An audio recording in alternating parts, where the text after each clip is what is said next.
Quincy Mayor Kyle Moore joins us this morning on the morning meeting. Mayor, good morning to you. Welcome back to the program. Good morning. I appreciate the opportunity to be on your show. Okay, Newcomb Hotel, they just announced yesterday afternoon at the Finance Committee meeting that there are actually some plans being looked at and a future, I guess, if you will, if things go as I think you would like them to go. But tell us a little bit about that first and we can get into it from there. Well, sure. Just a little history. You know, the Newcomb Hotel has been vacant now for essentially 3 decades with different administrations trying different methods to get 4th and Main to be active and vibrant again. And of course, we tried that before the building burnt down, and we received an RFP from this France Hobart, who had came into town in the Main Street Conference, fell in love with Quincy, wanted to invest in our community. Unfortunately, and their plan was for market rate apartments in the upper floors and commercial on the first floor. Unfortunately, then the fire, made it impossible for us to do that. We then went out for 2 more RFPs, and once again, the person that came, or the company that came to want to invest on the site is Hobart Historic Restoration. So we tried 3 times, 3 bites at the apple to see what the market is for this site, and we keep getting the same answer, which is market rate apartments on floors 2 through 5 and commercial on the first floor. Their proposal is to build a $4 million facility. Market rate apartments means it's not income based. It's going to average about $800 a month for rent, and then commercial on the first floor. And the incentives we're talking about is incentives, we're only utilizing TIF funds. And if we can talk about the TIF district, because Sure. I think it's important on why we want to do this incentive. The TIF is set up so people understand it, that it basically freezes the amount of revenue that other taxing bodies get from a property. And then throughout the years, as the property values increase, the extra money that's generated by that goes into a TIF account. And essentially then the purpose of those extra monies is to reinvest in the area, and reinvest so that way property values rise, you revitalize the area. So this isn't, when we're talking about incentives, we're not talking about general fund incentives. We're talking about money that is derived from the downtown area for the purpose of redevelopment.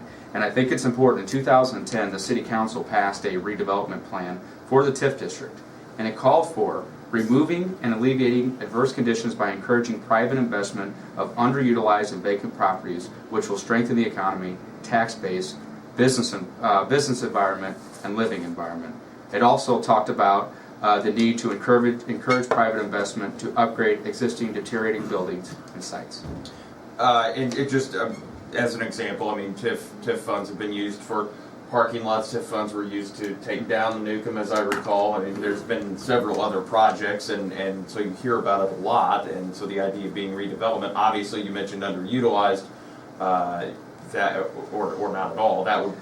That property would seem to qualify. Well, the dream of the downtown for decades has been to get people with affluency to live down here. So that way, after 5 o'clock, it could be a vibrant downtown where people are going into your shops, going into your restaurants, and spending money downtown after 5 o'clock. So when you talk about what downtowns and other communities have done, and what Quincy's want to do is really attract the high-end young professionals or retired population to come and live downtown. And I think that this project accomplishes that goal, utilizing TIF funds, no other funds. What you're actually talking about is urban renewal, and it is a fight that communities large and small across Illinois, Missouri, Iowa are all having right now. If this gets done, have you noticed, and this is Quincy Mayor Kyle Moore with us this morning on the morning meeting, Your Honor, have you noticed a call for people who are desiring these amenities to live in downtown? Because if you're talking about commercial on the first floor and market rate apartments on 4 floors, 2 through 5 above it,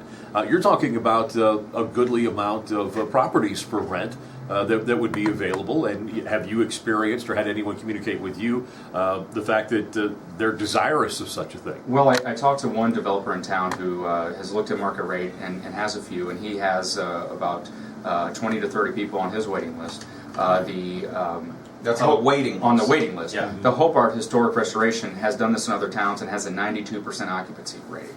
And so Monmouth, Illinois did a similar deal as we're doing and had a backstop agreement, which we'll talk about later, and their units filled up immediately.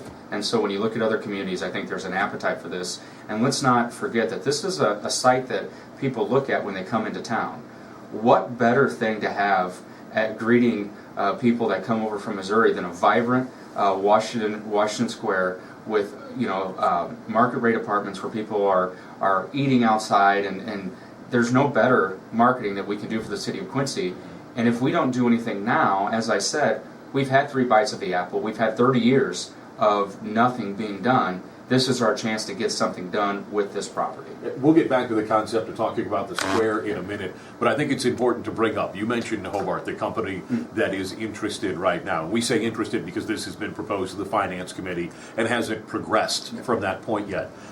These people aren't newbies when it comes to this. They have a long track record of not only redevelopment, but also of maintaining those projects. And I think that's important. Yeah, I think it is too. I mean, we want somebody who has experience, who's developed buildings in downtown, and the purpose of this too is we want to incorporate as many of the historic aspects of the Newcomb that we were able to salvage. There were so many people were disappointed that the Newcomb burnt down because it was such an important piece of Quincy's history. This will give us the opportunity to reclaim that history, to make that a part of a building, to reconstruct the Newcomb that we can all be proud of, that we can tell our kids, look, this building burnt down, and look what we were able to do with it. I think it's a good story, and something that we will be proud of. We'll show people from out of town something that was a tragedy that we turned into a good thing.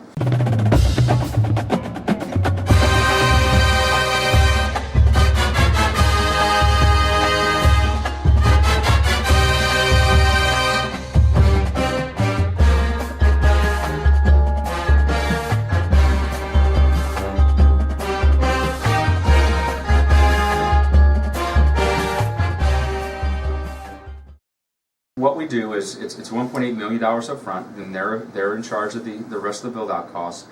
We would borrow against our TIF revenues, which other cities have done.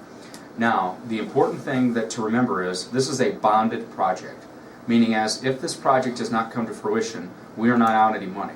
So we either get a building that has a value of $4 million, which will generate approximately $72,000 a year in property taxes, which we're getting nothing now, by the way, because it's a city-owned lot. We have no taxes are being generated by that lot. We'll get $72,000 a year after the incentives are done, and essentially that's it. We've got a few other things that they've asked for, which is a 6-year tax reimbursement. In other communities, they enjoy a 10-year tax abatement.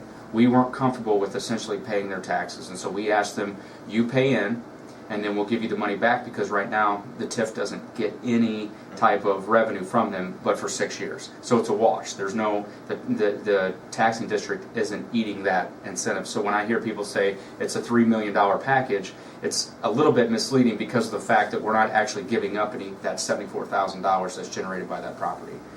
The other thing they're asking for, so they can go to their banks, is what they call a backstop, to say that the city of Quincy will guarantee 80% occupancy rating. And so it goes like this, where we're in charge, or are going to help them rent 4 units from corporate partners. And if those don't get rented, again, those lease payments come out of the TIF fund. Now, if the building is 100% occupied on their own accord, we don't pay anything. If it's 90% occupied, again, we only pay We only pay for them two units. How long is that for? 6 years. 6 years. Mm-hmm. Okay. So that will essentially run concurrently with the tax deal as well. That's right. That's right. And so I think people have overinflated the price tag because they're saying, well, we're giving them $74,000 a year in taxes. Well, once again, we're not generating anything right now. It's essentially a swap out, and then at the end of those 6 years, if the TIF isn't extended, we will get $74,000 a year. And remind you, the purpose of a TIF district is to raise the property values and to get the other taxing bodies bang for their buck. Quincy Mayor Kyle Moore with us this morning. We'll talk some more after the break. But Mr. Mayor, just wanted to ask you, are you excited by this project? I am. I think this will totally reshape the conversation of the downtown, and there are few opportunities for a city council, for an administration, or for a city to restart a conversation in their community, and this will do it. It's coming to Quincy, and it's a game changer. Fiber is the fastest technology available, and Adams is bringing fiber to the home. Nothing else compares to fiber, and Adams will be connecting Quincy neighborhoods to this lightning-fast internet and telephone service with no gimmick pricing and local service. Find out how your neighborhood can become a fiberhood. Just take the quick survey at followthefiber.net.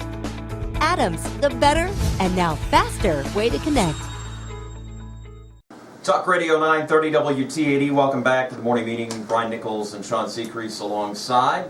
Quincy Mayor Kyle Moore, our guest this morning on the program. We're talking about the redevelopment of the Newcomb, plans unveiled yesterday evening. Now, Mayor, this is, the Finance Committee authorized moving forward in trying to, move forward, at least to a certain extent. And then where does it go from here? Well, they gave us the opportunity then to go and negotiate the fine details. Okay. And so we go into a redevelopment agreement with Hobart and take it back to the Finance Committee so they can see how this would work. Okay, you say redevelopment. So what we're looking at right now, people have been concerned about the overall aesthetic of the Washington Square. You mentioned earlier in our first segment that this is going to be not a straight reconstruction of, but at least paying homage to the Newcomb that was there. So if people are concerned that we're going to put some Frank Lloyd Wright inspired building, which I think would be awesome, but it's going to keep in mind the original, I think, visual aesthetic of the Washington Square and what's going on right now. That's right. The height, the 5-story building reconstructed with a 5-story building. Yep. The columns would be included in the design. Anything that we were able to salvage that we could still use are going to be utilized. That way, we've really kind of preserved the feel of the Newcomb. Let's talk about concerns, though. I've heard multiple people say that, well, where are these people going to park? You know, after we've been talking about this for a year, all of a sudden people are super worried about a few parking There's 4 spaces. sides on the park, and you can park by all of them. Well, a part of the plan is over 50 parking stalls for there. Now there's 20 people renting. There's commercial spots, so there are going to be plenty of parking for those utilizing the building. Also, across the street is a public parking lot that has over 90 stalls. No, that's the Star Radio lot. I just clarify that. If you're going to put 50 parking spots on that property with the building, the footprint of the building is going to have to be relatively small. It's an L shape. Okay, so it's going to be, yeah. I'm sure then they So, take the visualizing longer side this- down the east and Yeah. then come down The on parking the would south be- side. yeah, the parking would be behind the building. So that you would have then your front face facing the bridge. Correct. Okay, I see it. I'm See, just, Brian, I've got taste. I I'm can just- imagine that right, I'm right just- out the window. no, Sean, I'm just saying, if somebody starts taking Mary Griffith's parking spot in that city lot, She she call will the be mayor. in the mayor's office, and nobody wants that. So, okay, so I see what you're. Has there been any inclination at all what some of the commercial businesses might be? They have talked to actually a couple of commercial businesses that are interested in it. Obviously, can't release the names, but they had a strong interest yesterday when they were in town from a few businesses. You were talking about incentives, and obviously there's some current concerns there. With the city getting that far invested into a project, it brings to mind another large-scale project in the last few years, which turned into a complete disaster, if you will, which is the hydro project. And so I'm assuming there's some concern there as well. Well, let me tell you how this is different than hydro. Hydropower obligated our general funds, which is money that we use for streets, sewers, pay for our crews, obligated our general funds to the tune of, we spent $5 million, we were going to spend $60 to $100 million on this project. The city was going to operate it. The technology was unproven on the Mississippi River, and essentially there was no guarantee. There was no a surety bond from anybody. This project is different. It's utilizing the TIF funds, which are meant to reinvest in the area. There's a bond, so that way if this doesn't happen, we're not out any money. And third, we're not operating it at the end of the day. This is a privately run business. And so I think when people try to compare it to hydro, it's night and day. And sometimes it astonishes me that people voted lock, stock, and barrel for hydro day in and day out. But then they get a project like this that's assured by a bonding company that tells a great story about the city of Quincy and takes care of a problem that administrations have been dealing with for now 30 years, and they're not as excited as I am about it. And so I think when I look at it and people are comparing it to hydro, I don't see the comparison. And I don't, there's no FERC approval necessary on this, since we don't have to get outside lawyers to. The other thing we haven't talked about, they would have this building done by the end of next year.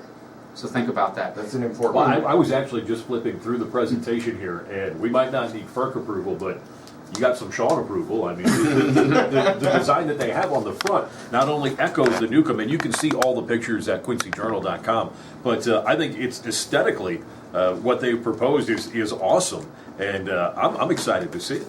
Well, and I think this is a part of an important conversation in our community overall. Think about what we can accomplish this year if the voters pass a referendum to let us build new schools. Now we have a vibrant education system here with new buildings. We also have a vibrant building on 4th and Main that occurred because of a tragedy. We will then also have a $10 million facility out at 48th and Main because of the Newcomb as well. And so now 20 years from now, we're going to be able to say that we were the generation that did these things. We were the generation that made it possible for our kids to enjoy a good quality of life in the city of Quincy. And my conversations with people who might have some hesitation on something like this, if not this, then what? When is an opportunity like this going to come at us again? Same with the schools. So let's be that generation that we can point to, that our kids can be proud of, that said, you know what, they built the Quincy that we know and enjoy today.